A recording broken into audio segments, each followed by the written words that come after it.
Hi, everybody. So hopefully this is working right now. We'll see. I'm kind of waiting for it to start. Can you guys see me? Oh, okay. I think it's happening. Sorry. YouTube, it keeps changing how their go live works for events that you've already started.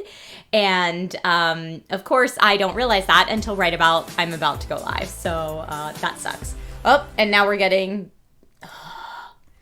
I fixed it. Sorry, everybody. Welcome to The Naked Truth. This series is all about keeping it real, right? Speaking of keeping it real, you might also notice that this is not my normal Naked Truth setup. That's because I came in here to record The Naked Truth today and realized that Nate took my studio lights to record something he was doing with his guitar instructor today. So I only have one light. So I'm facing that one light in the corner of my office, and that's where we are today.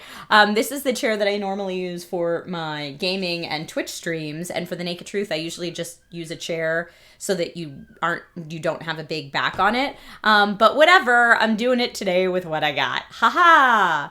Sound and video are good, says Garth McMurray.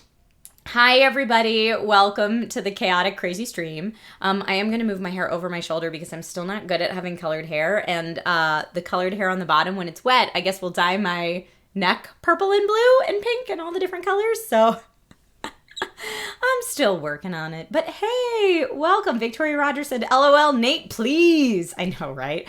I came in my office and I was like, why does it look so open and spacious in here? Oh, because 2 of my 3 lights are missing.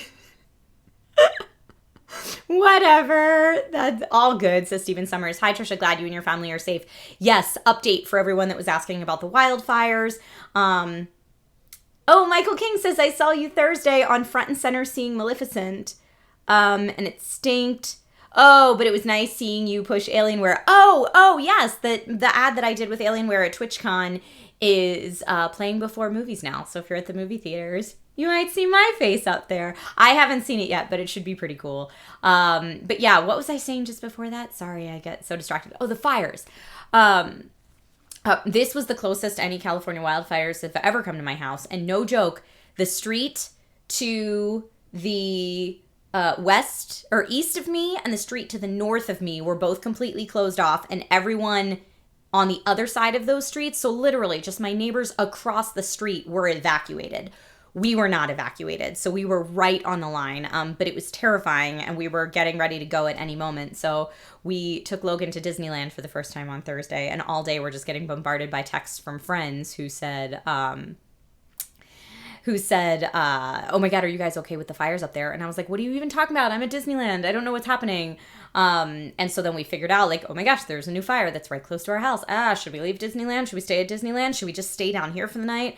My friends who are neighbors that live in this area were like, oh my goodness, just stay down there. Don't even come here. It's a hot mess. All the roads are closed. But we thought, God forbid, we need to evacuate. There are some important paperwork and documents and stuff we'd want to get from the house. So we did come home.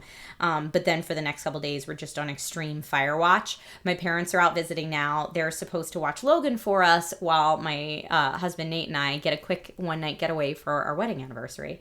And so, yeah, there was a lot of stuff going on. But anyway, we're already almost 4 minutes in, and I haven't talked about the topic at all yet. So that was all the catching up stuff. Thank you, guys. Thank you for your concern, and thank you for asking.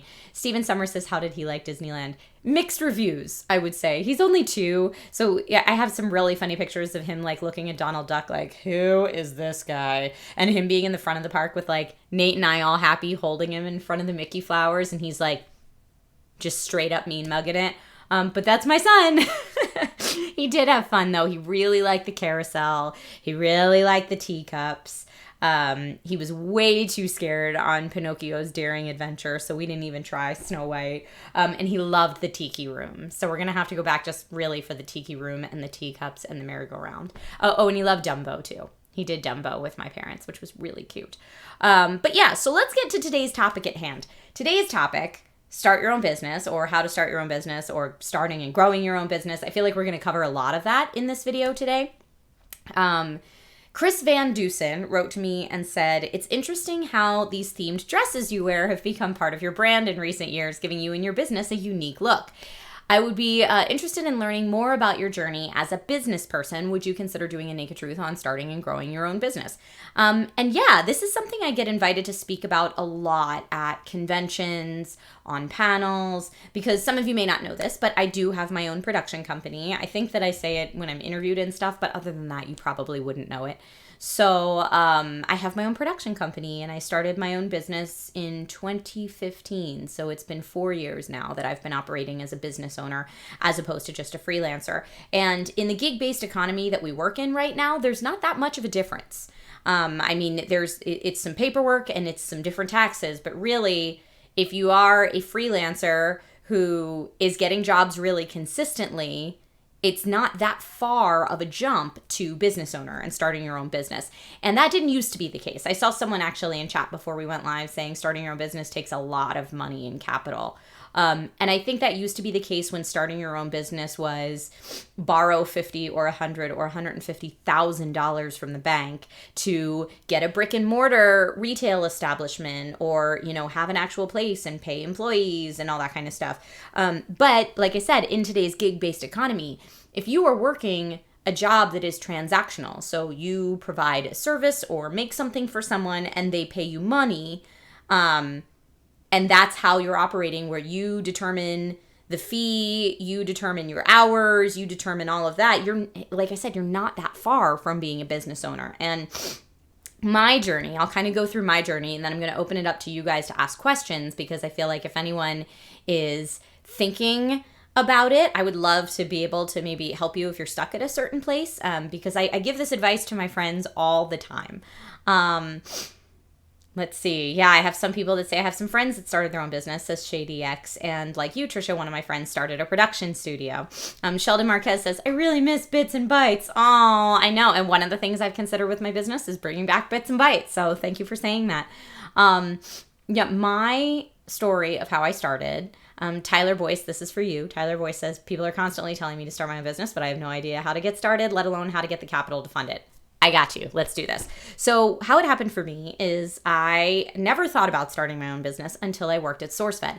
Up until then in my career, I thought, I want to work in entertainment. And the way that I thought I'd be able to do that is going to auditions, getting cast in something, and building a career, kind of that traditional route. But the hard part about that is you have no control over it. It doesn't matter how hard you work. It doesn't, none of that matters. It's really kind of the luck of the draw and being in the right place at the right time and hoping someone wants to give you a job. Because they say all the time, it's almost always not the best actor who gets the job. It's the person who had the right look, or the casting directors or directors, thought, oh, this person kind of reminds me of my niece. I like them because of that. Anyway, it's very subjective. So it's very, very hard to do if you don't already know people in the industry.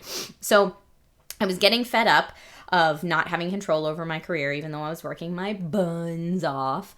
And I should have known that I would have been someone that would be good to run my own business back then, because my joke was always, hey, I want to work in entertainment. I need to learn how to wait tables.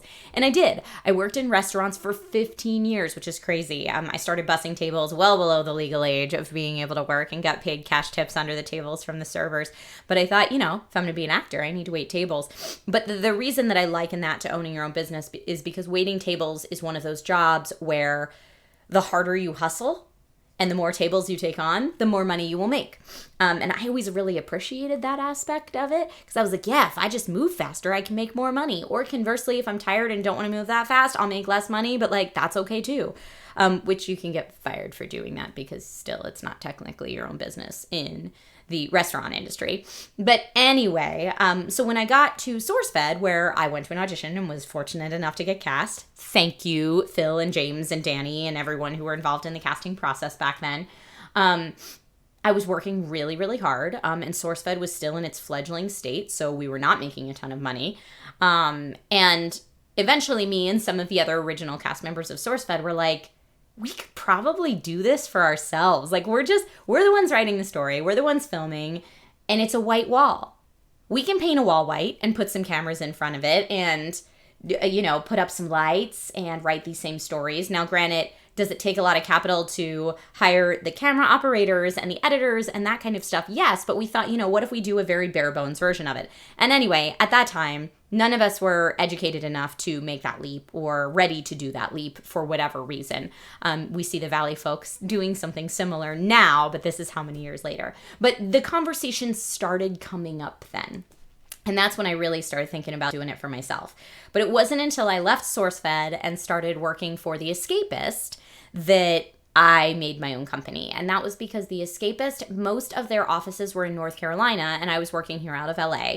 And even though they initially said, you'll have access to a post-production team, so editing, and you'll have access to writers, and then you just submit a budget for, pitch us show ideas, and then submit a budget for how much you think that show is going to cost to make.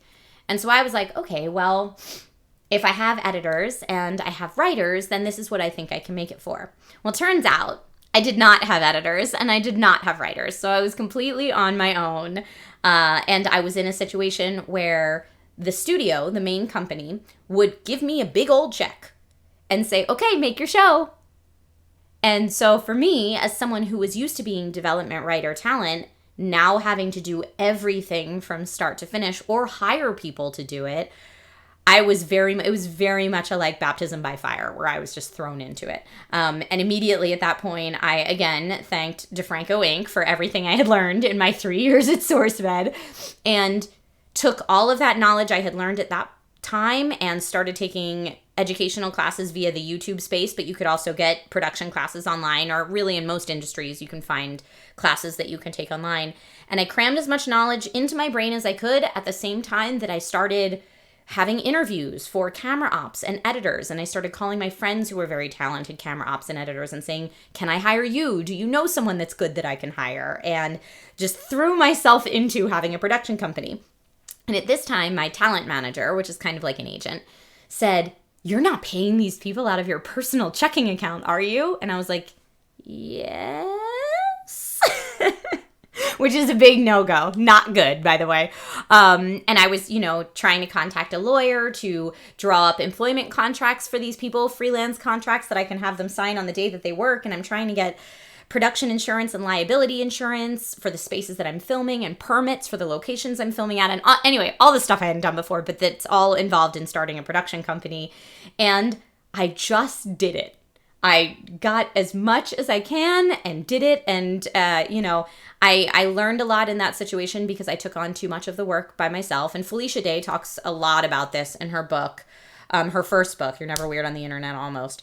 About when a similar thing happening to her, going from producing the Guild on her own to Geek and Sundry, and thinking as an individual creator, I have to do it all myself, and then realizing that you cannot possibly do it all yourself. There aren't enough hours in the day, and how you scale up from there and how you make it work. And to that, I would say, whatever industry you're in, try to work. I worked at SourceFed for 3 years before I even thought about it. Work in the industry you want to have a business in first. Learn as many different aspects of it as you can while simultaneously taking advantage of classes, online classes, free how-to YouTube videos, whatever it is, and get as much information as you can before making that leap into doing the business on your own.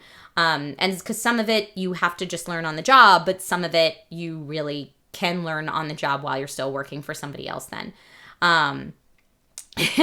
Tyler Boy says, so that's the trade-off then. Now you have money to make your stuff, but you have to make it alone. You don't. You just have to learn how to hire really good people. Jeff Dumas says 3 years. It seemed like so much longer. Yeah, it was 3 years that I was at SourceFed. I left pretty much right after my 3-year hire anniversary. Michael King says, so yeah, after going through business management classes, I know that I'm very leery on starting a business. I would need to look for an untapped niche there is a market for and have a war chest. So I do recommend having a war chest. My war chest was the money I had saved over those years. And I looked at my savings and I thought, okay, I now have enough savings to pay my bills for 3 months should everything go to crap and I'm not able to make any money whatsoever. And to me, I was comfortable with that amount of security. Now, granted, I was not saving a war chest to buy a brick and mortar retail store or rent on a brick and mortar shop. I was not saving up money to like do yearly salaries for the first 2 or 3 employees or anything like that. So it is very business dependent, but I do think that there's a way that you can slowly scale it up. So I was working in the industry I wanted to be working in, but as an employee, until I could start like hustling enough side business and doing my own business enough that I thought, okay, I think I can live off that. And should all that drop off, I still have my 3-month safety cushion. So that's what was comfortable for me. Now, there are 2 different types of people in this world. My husband is of the mindset of, I just want to know how much I'm getting paid and I want that security. So to him, the idea of owning your own business and being freelance and being completely dependent on that is terrifying. So if you are that type of person, this is probably not for you. But if you're the type of person who was like me, waiting tables, that was like, oh man, the harder I work, the more money I can make. Yes, this is awesome. Then this could be a really viable option for you, whatever it is. And so I think the pros of having your own business, for me, because I can kind of shape my career the way that I want to, I have a lot more flexibility. I also, since going freelance and starting my own production company, have been able to make a lot more money. I've been a lot more successful as a production company and being a host and consultant and writer and producer all funneled through my production company than I ever was as an employee. So that's why I think I always urge people to do that, because I'm like, yes, but when you are working for someone else, they set your value. When you are your own boss and you have your own company, you set your value to a degree. That being said, if you set your value too high and you're not getting a lot of business coming in, that's something you need to reevaluate. But when you start slow and then grow it up, you can say, you know what, I'm really busy right now and I think I'm probably a little bit too busy, and that means I should increase my rates. And that's how your business grows and becomes more successful. I've had times in my business where I've had to hire a bunch of people. Hi, tech loving mama. Good to see you. Enough for 3 months. Yeesh, I need to start waiting tables. Waiting tables is good money, by the way. I used to think I was rolling in it if I could afford rent for this month and next, says Tyler Boyce. Dude, I always recommend waiting tables. If you have the disposition for it, you can be happy, and the hustle for it. Oh, man. Aditya Neal says, you just made me realize that I have a lot more to learn. I'm more like Nate, but I really want to introduce a health and wellness service that has not yet been made accessible to the public. That's awesome. Congrats, and good for you on having that dream and that idea. I would see if you don't think your personality is the personality to just like constantly hustle, if that's not inherent to who you are and how you like to operate, then I would see if you can partner up with somebody that maybe has those skills and you guys could work together. That's part of what made Steve Zaragoza and I so great at running SourceFed Nerd together, because we were kind of the co-heads of SourceFed Nerd. And Steve was the idea guy and the super creative guy, and he could sit down and just like fart out the 15 best ideas I've ever heard in my life. But he was awful at the spreadsheets and production and scheduling end of all of it, and making sure that we had the resources to create the big ideas that he had. So when you put the two of us together, maximizing our flow. Now, that being said, there were definitely times that Steve stepped in on my role and I stepped in on Steve's role, and we would share ideas, and we just worked really well together. But that's how I imagine the Valley folk probably runs all the time, is they're, constantly stepping in and doing different things. But inherently, I think you all have different people who kind of function best in each role. So anyway, I was saying the payoffs and the reasons that I always try to urge my friends to go freelance. I've never been more successful than when I started my own company. In some ways, it makes your taxes a lot simpler, because when you have a company checking account and a company credit card, it's very easy to keep your business expenses separate from your personal expenses. And come tax time at the end of the year, you don't have to sit down with spreadsheets and receipts. And I used to sit down with just a pile of receipts and organize and write on them all. And you don't have to do that anymore when you're a company, because there are tools like QuickBooks that are free that make it super easy for you once you have your personal and your business life separated. And this is why really I had to become a company when I did, is because your company liability is different from your personal liability. If I was producing a YouTube video and the camera operator that I hired for that one day slipped and fell on set, and I didn't have the right legal and insurance in place, that person could sue me, and I could potentially lose everything I have, my, car, house, whatever, savings, all of it, because of that situation. I know that it's not every country has the same litigacy laws and mindset that we have here in the States, but that's something important to think about. So, if someone goes after your company, at least your personal assets are safe and you have options to keep those things separate. One of the biggest benefits is that you are your own boss. So like I mentioned, you set your values, you set your work schedule, how much or how little you want to work, and you can vary that to I'm a very goal-driven person, so if I think, I want to take a family vacation this year, I can take on a few extra jobs and work a little more to help that happen without having to ask a boss for extra shifts. Or conversely, I can go on that vacation whenever I want without having to ask a boss for time off work. And to me, having that freedom and flexibility is invaluable. Working how and when I want to. There are days that are my writing and editing days that I sit at this computer in my pajama pants all day and just write and research and edit and do all the stuff I have to do because I run my own company and I'm still working and I'm still doing things that are bringing money back in and profit back into my company, but the way that I want to do it. Now, when I worked for someone else, say when I was working for Escapist or when I was working for Phil, I didn't have that luxury. I had to be in the office at a certain time. I had to work so many hours a week. And whether I worked really hard or I had a bad week where I didn't do great work, I got paid the same amount. So like I said, two different types of people. One might make you happier than the other, and you have to look inside yourself and see really what that is. Now, the negatives of starting your own business, because I want to be real with people, don't do this if you're not the right type of person for it. You don't have a set income, and that can be really scary. You don't have any company benefits like healthcare or any of the other million corporate benefits that put out there unless you, as your company, put those in place, and then you're paying full price for them. So a lot of times when companies offer you benefits, you're paying for a part of the benefit and the company's paying for part of the benefit. That's why it's a corporate benefit. When you're your own company, you're paying for all of that. So that is all your overhead, and that is not the best. Certain states are better to live in for others for this. I was actually just talking to my dad about this morning, but he was telling me that from what he can remember, in Pennsylvania, if you own your own business and you are your only employee, you cannot file for unemployment from your own business. I think it works different in California, but I know in California, as a business owner, I was able to apply for state paid family leave, and I pay into state paid family leave. But I think my dad was saying in Pennsylvania, you don't even pay into unemployment. That could be totally wrong. We were just having a very casual family discussion about it, but you would need to look into the laws and regulations in your country, in your state, in your city even. Speaking of cities, another downside of having your own business is the business taxes you have to pay. I have to pay an LA County business tax for operating within Los Angeles County borders, as well as the California state tax, as well as federal tax. And so in that respect, your taxes get a lot more complicated at the end of the year because you not only pay taxes for you as an individual, you also pay taxes for your corporation. I used to be great at doing my own taxes when I was freelance as an individual, but once I started my company, I needed help. I was smart enough to know that this is outside the realm of what I know.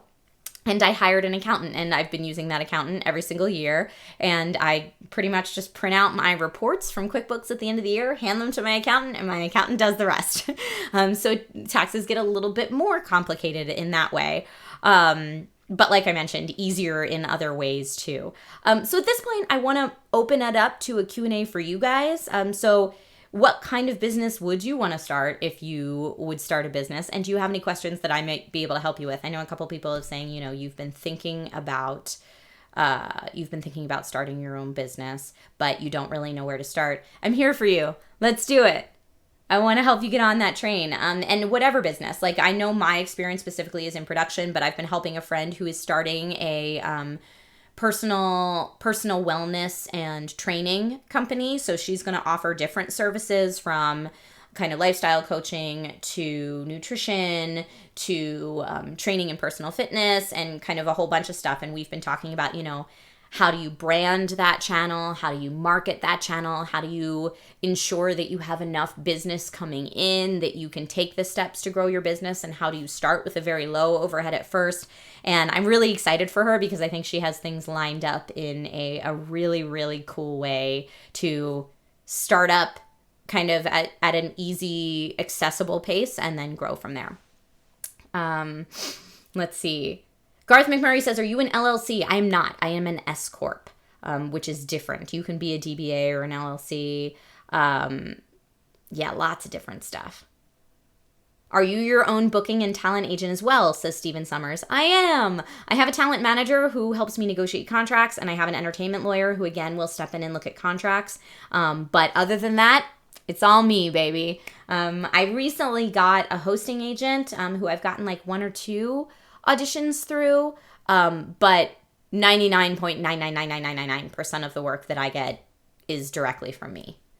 I'd like to open a barcade, says Mexafro28. That's awesome. If any of you live in LA or have been to LA, a friend of mine owns Scum and Villainy, the Star Wars bar and cantina that's out here in Hollywood. And it was really interesting to watch his journey as a business owner, starting it as a pop-up and then it becoming a full-scale location that's there all the time.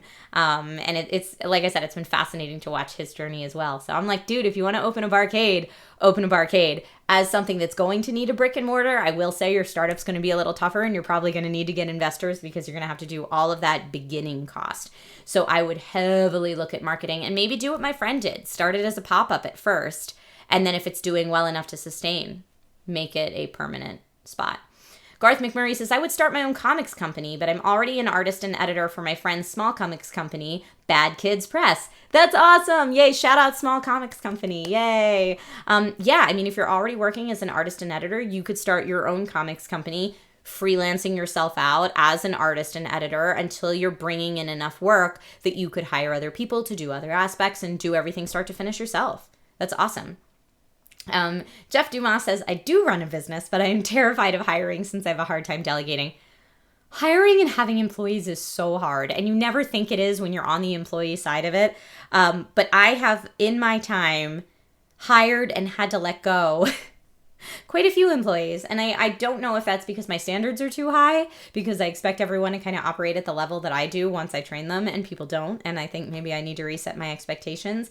But it is hard because you think, okay, there's going to be a loss period where for the first month or month and a half or 2 months or whatever, I'm training and teaching this person. So they're not running at full functionality, and it's probably going to take me more time and effort to have an employee during that time. But the idea is once they're trained and ready to go, that they would take some of that work off your plate. And it doesn't always work out. And finding the right employees is super hard.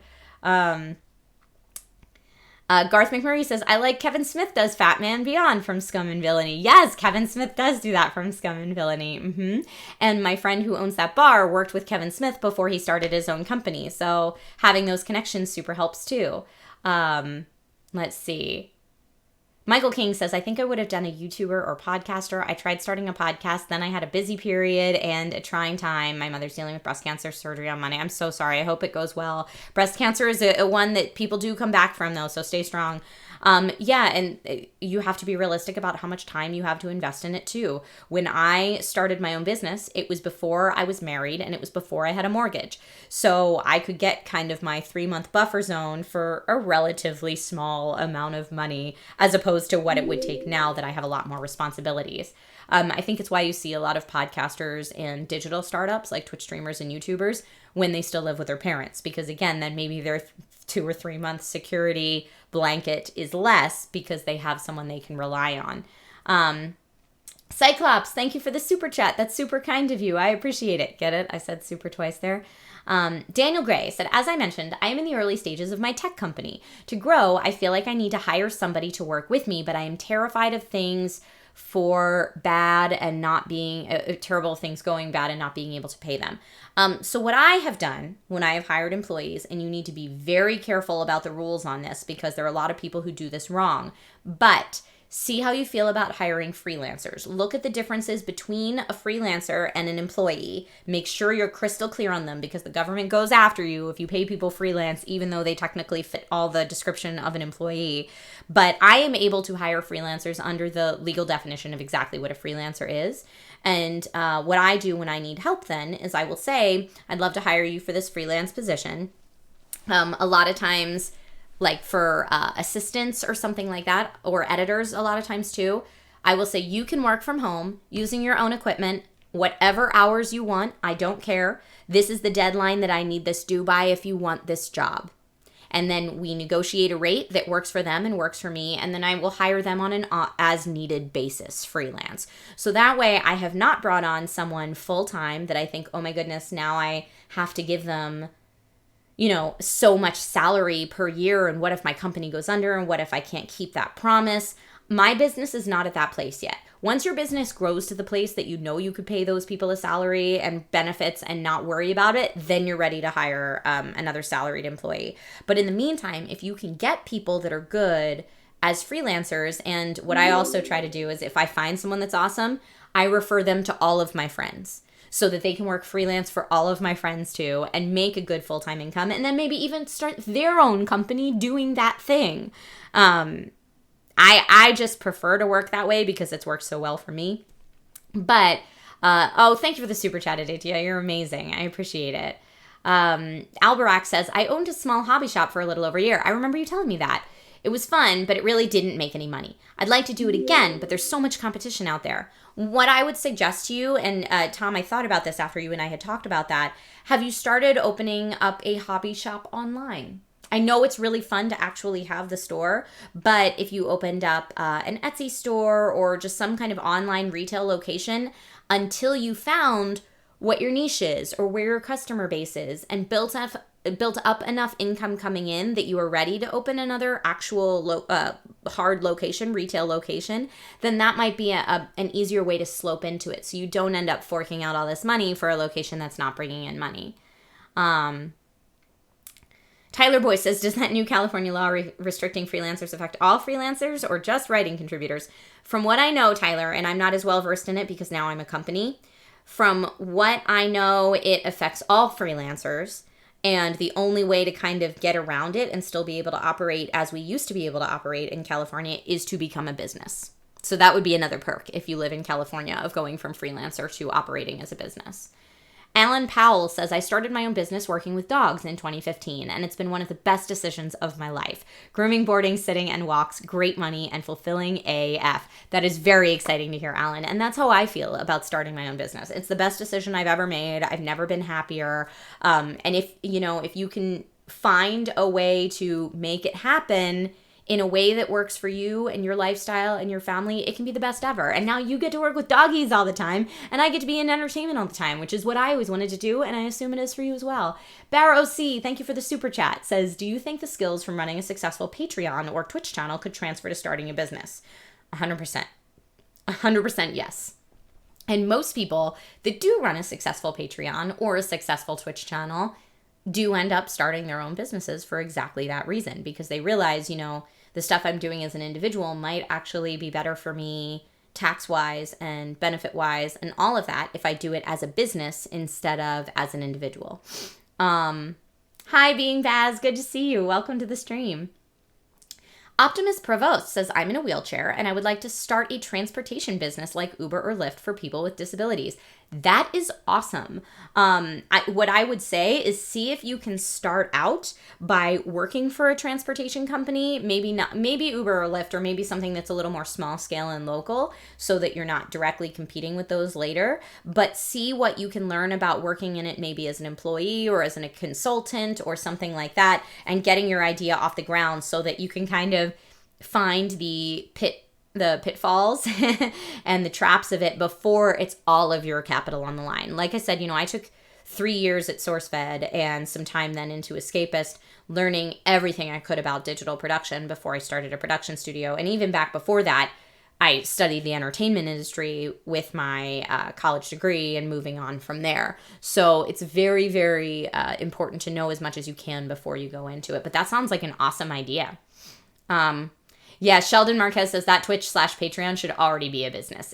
Kind of exactly what I'm saying. I know people are scared sometimes to make that leap, but it's probably better off if you have a successful Patreon or Twitch channel or YouTube channel that you become a business. I thought about eBay, but their fees are so steep. Yeah, look at different online retailers and see what works for you. Stephen Summers says, do you want to expand your business? Yes and no. So right now, you probably hear me say this a lot, but I'm a workaholic, so I tend to work a lot. And when I get to the point where I'm working too much, that's when I will usually A, increase my rates, and B, bring on help if I can. So the way that my business has gone is very much like this. So when I get to the point where I'm doing really well and I bring on help if I can and I increase my rates, then I start to see myself not be as busy. So then I think, okay, well, maybe I don't need to hire as much outside help. Maybe I can take on a little more of it myself. And maybe I should temper my rates a little bit. And then it kind of does this, and then it goes back up, and then it does this. But to me, that says that I'm like right in the right ballpark of where I should be, if that's the fluctuation that I'm having.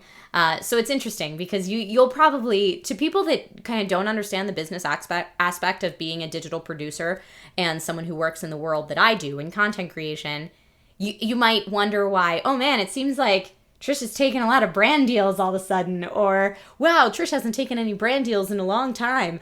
Sometimes that's a really good indicator of how my business is doing. Because if I lower my rates, then every brand wants to work with me because I'm a cheap hire. And then I might do a lot of brand deals. Whereas if you don't see brand deals for a while, it's probably because I'm charging too much and no one wants to work with me. And brand deals are just a small part of what my production company does, but it's kind of a funny way that now you'll probably look at the people you follow a little differently. And same thing with Patreon. If your Patreons happen, you can probably afford to make a lot more exciting, high quality videos on your YouTube channel. If your Patreon's not so hopping, you might be scaling back how much you upload, or you might do a lot more vlog style content because that's cheaper to produce, etc. So you really, as a content creator, you really are running your own business even when you're just starting out. The marketing needed to build a community is a business, says Lagaz Dagsfrin. It absolutely is, 100%. It's one of the reasons I've never done a Patreon. I feel awkward, and this is my own problem, but I would feel awkward being like, and please give me money at my Patreon. Now, obviously, supporting someone's Patreon, there's nothing wrong with that, and there's nothing wrong with having a Patreon. I just have my own personal hurdle about it. But also, running a Patreon's a full-time job. Making sure you craft tiers that people want to buy into, and making sure you can deliver upon the promises that you've made in a Patreon, and constantly updating your Patreon, like that is a ton of work. And it's a ton of work that right now I don't have time for. If I was going to do it, Nate and I joke that if I was going to do it, he would have to quit his job and just manage my Patreon full time, because I don't know how I could do it and possibly do the amount of work that I'm currently doing, plus be a mom and have a personal life. It wouldn't happen. Let's see. Thank you, Badger Lions. My life is going great today. I hope your life is going great today as well. Daniel Casabon says, I've put in 16 years at the university I work at, so I'm thinking only 14 years to go. That's awesome. If you are in a job where you can just work it through and retire, that is incredible, and you should totally do that. There are a lot of jobs, unfortunately, that I don't think that mentality works anymore, where you think, oh, I'm going to get this job and work really hard, and they're going to promote me, and I'll be here until I retire, and then I'll have a great retirement plan. So many jobs, unfortunately, now will hire an employee at a certain level and always value them at that level, no matter how hard they work. And Nate and I have seen this firsthand, and it's not until you leave the company you work at, get a job somewhere else at a maybe higher title or that pays you a little bit more, then your original job is like, oh, suddenly they're more valuable. Let's hire them back and pay them more and give them this title. And you can kind of ping pong between companies, and that's how you get promoted through the ranks. It's not by staying at the same place and working hard. And I have seen that with countless friends across countless industries now. It's crazy. Star Wars History Archive says, hey Trish, I'm starting my own YouTube channel. That's awesome. And if your YouTube channel is Star Wars History Archives, it sounds like something I would like to sub to. So shout out to you. Awesome and well done. Michael King says, Trisha, I never worry about your deals. That's where most people who do YouTube and Twitch make money. I know from watching fragrance reviewers and getting money from stores or free fragrances. How many fragrance reviewers do you watch? Should I start watching fragrance reviewers? Are they awesome? That's great. Shade EX says, yay, promoting your own business. That's a lot of work, especially in these social network times. It is. And there are so many people that have created businesses that specifically just help other businesses with their social media. There's a company that some of my friends used that used to market themselves to social media content creators or influencer types, depending which area of the industry you're in. But they would say, hey, we're a service where you can pay us so much a month, and we will take photos that you want to post on Instagram and edit them for you, and then give them back to you all edited and ready to go on Instagram, and you can pay us this much per month. And that business got so popular and took off so fast for them that they don't even do that anymore. They've expanded their business to be for other retail businesses and other businesses that don't understand social media, to say, hey, not only will we edit your Instagram, we will schedule all your Instagram posts, we will come up with all your Instagram captions, we will deliver you an entire Instagram strategy and social media strategy across your other stuff, and we'll take care of everything for you for a much higher monthly fee than we were originally charging for just editing. So their business must have exploded.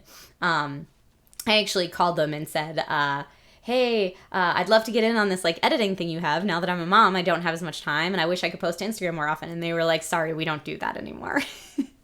Dang, I missed that boat. But there's no one else that does that. So if you're really good at photo editing and you want to start that business, there's definitely a demand for that. It's word of mouth is huge. Alan Powell agreed. And yeah, I mean, like, for my friend who does Scum and Villainy Cantina, I was like, dude, you need to put little table toppers on every table that say, take a picture of yourself here and use this hashtag on social media, or tag us on Instagram or whatever. Like, those would be so cheap for you to print out and just put on the tables, and might do so much for your marketing. Sean Sarita says, hey, Trish, great topic. Thank you. And thank Chris Van Dusen, who wrote it in. What are your suggestions on starting a new business as a social media marketing agency? I'm looking to start a social media marketing agency. Thanks, and happy Saturday. So the first thing I would say is, before you incorporate, or however you're going to start your business, whatever kind of business you're going to make, see if you can get freelance jobs, and you might already have these, working for people who have social media. Do some outreach to people who maybe are kind of at the micro social media scale. And what I mean by that is, what do they consider micro? Something like anything like under 250,000 followers on something. So I'm considered a micro.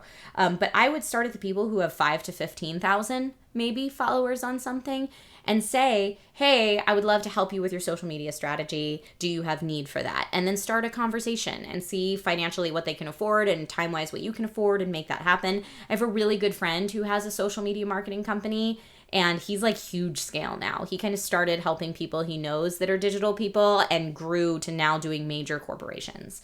Catnip Ninja, thank you for the super chat, says, how do you go about networking when you only have a small social group? I want to make more connections and try to help others. Online, on the internet. I would get in as many forums, chat rooms, whatever you can find online, Reddit, subreddits, etc., whatever you can find online that might have people that are working in or around the industry you're working in. Introduce yourself and what you do. That being said, don't give away industry secrets. Don't give away your work for free. Oh my God, that's a huge one I haven't talked about in this at all. Raina Scully and I had a great conversation on this not too long ago. Do not give away your work for free. That is the easiest way to kill your business. Because once someone knows that you're free, they'll tell everybody else that you're free. And that someone, it's not like that someone will get you for free once and then pay you money later. It's very rare that that happens. You need to set your own value at what your time and energy and services or material things that you sell, you need to set what they're worth.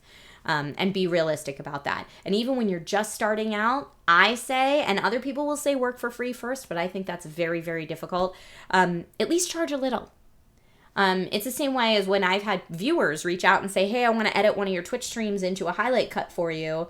Here it is. I just did it. Do you like it? I'd say yes, but before I would love to post it on my YouTube channel, but I also want to pay you for your editing.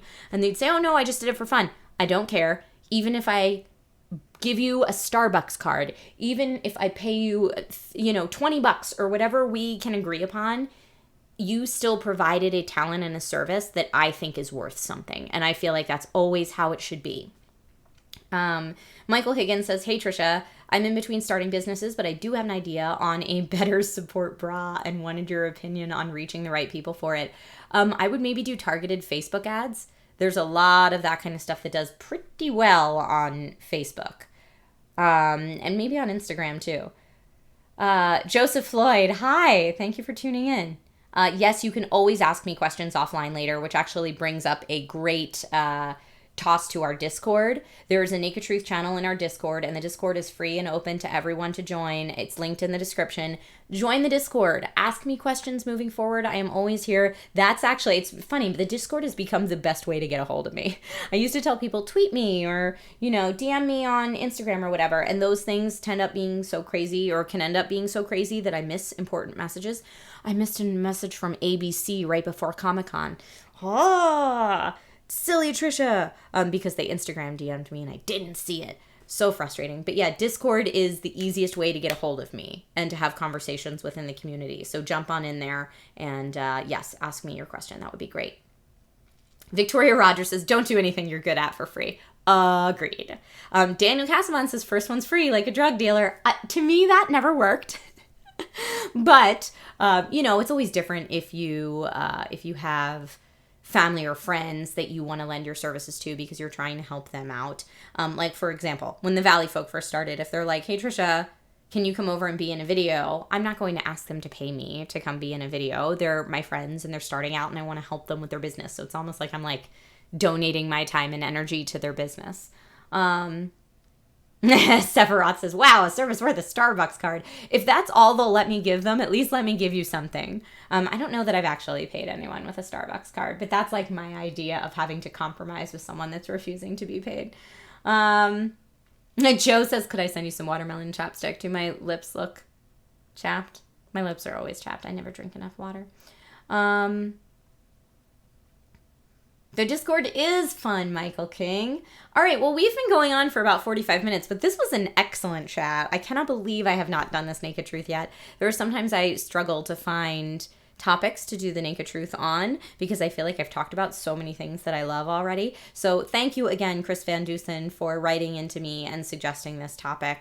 And to go back to your original question saying it's interesting how kind of nerdy themed dresses became a part of my brand. They totally did, accidentally. It's just because that's what I like to wear. And my brand is very reflective of who I am as an on-camera personality. So yeah, it's been accidental, but it's been awesome. And a little teaser for a way that my business might expand in the future is you may have noticed that my merchandise site that I used to sell stuff through is no longer active. And it's because I'm revamping the merch that I sell to encompass not only YouTube, but also Twitch communities, and maybe even some fun, nerdy themed dresses and wear. So keep an eye out for that in the new year, maybe. It's going to take me a while to launch that, because if I'm going to launch it, I want to launch it right, But there are things in the works. Gift cards are great compensation, says Daniel Casaban. Hey, you got to make it work for both parties. Whatever works for you. Lagaz, thank you for stumbling into my chat. I appreciate you being here. Pro Streets says, first time watching live. Good morning from New Zealand. I am so jealous that you're in New Zealand. In my next life, that is where I will live for sure. And Nate and I will be back to visit soon. We were there on our honeymoon and it was amazing. So yeah, keep suggesting topics.